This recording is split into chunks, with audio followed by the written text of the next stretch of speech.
దేవుని అతి పరిశుద్ధ నామమునకు మహిమ కలుగును గాక. అనుదినము ఈ హోప్ ఫర్ టుడే వాక్య ధ్యానాలను మీరు క్రమం తప్పకుండా అనుసరిస్తూ ఆధ్యాత్మిక అభివృద్ధి పొందుతున్నారని నమ్మి దేవుని సన్నిధిలో స్తుతిస్తూ ఉన్నాను. ఇది నా హోప్ ఫర్ టుడే వాక్య ధ్యానంలోనికి మిమ్మల్ని ఆహ్వానిస్తూ ఉన్నాను. యోబు గ్రంథం 23వ అధ్యాయం 17వ వచనాన్ని నేను చదువుతున్నాను.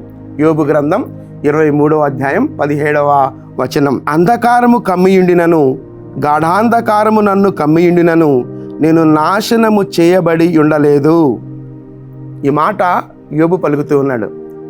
అంధకారము నన్ను కమ్మియుండినను, గాఢాంధకారము నన్ను కమ్మియుండినను, నేను నాశనము చేయబడి ఉండలేదు అంటున్నాడు.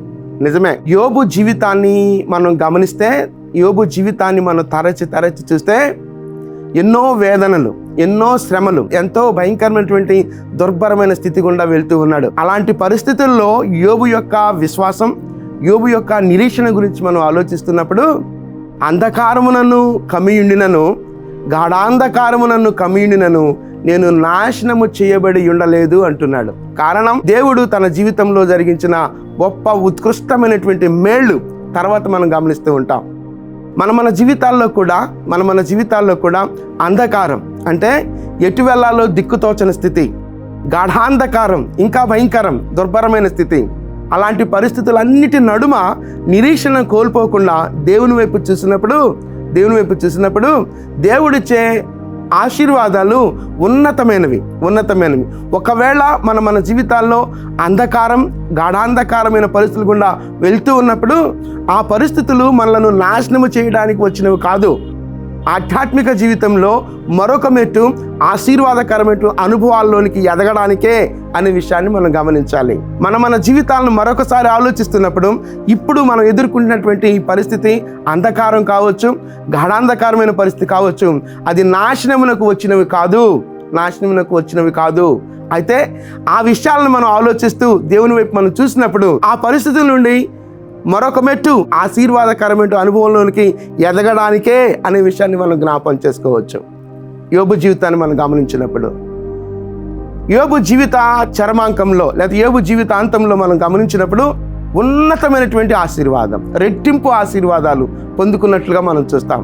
కనుక వాక్యాన్ని ధ్యానిస్తూ దేవుని వైపు మనం చూస్తూ ఉన్నప్పుడు ప్రస్తుతం ఉన్నటువంటి అననుకూలతలు ఏవైనా కావచ్చు, అవి మన నాశనమునకు వచ్చినవి కాదు. కనుక వాటి వెనుక దేవుడు దాచి ఉంచినటువంటి ఆశీర్వాదాలు ఎన్నెన్నో. కాబట్టి దేవుని వైపు చూస్తున్నప్పుడు, దేవుని మీద ఆధారపడినప్పుడు అననుకూలతలను సహా ఆశీర్వాదాలుగా మార్చే దేవుడు మన దేవుడు. ప్రార్థన చేద్దామా? ఏ అననుకూల పరిస్థితులు మనం వెళ్తున్నప్పటికీ అవి నాశనమునకు వచ్చినవి కావు అనేటువంటి ఉద్దేశంతో నిరీక్షణ కలిగి దేవుని వైపు చూసినప్పుడు ఆశీర్వాదకరమైన అనుభవాల గుండా మనను నడిపించే దేవుడుగా మన దేవుడు ఉన్నాడు. కనుక చిన్న ప్రార్థన చేస్తాను. మీరు ఎక్కడున్నప్పటికీ అభ్యంతరం లేకపోతే నాతో కలిసి ఏకీభవించాలని మనం చేస్తున్నాను. ప్రార్థన. మహోన్నతుడా, జీవము కలిగిన దేవా, నీ ప్రణాళికలను మేము అర్థం చేసుకోవటం మాకు నేర్పించు ప్రభువా. అననుకూలతలు ఏమైనా, అది అంధకారమైనా గాఢాంధకారమైనా, వాటి వెనుక ఆశీర్వాదాలను దాచి ఉంచే దేవుడవు. వాటి వెనుక మమ్మలను మరొక మెట్టు ఆధ్యాత్మికంగా నా తండ్రి పైకి తీసుకుని వెళ్ళడానికే ఉద్దేశించినవే.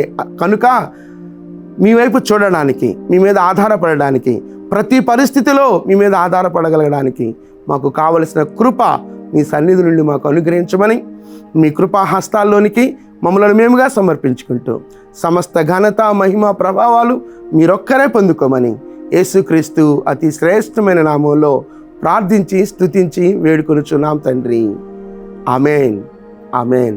ప్రభు కృప నిత్యము మనకు తోడయ్యుండును గాక. ఆమెన్.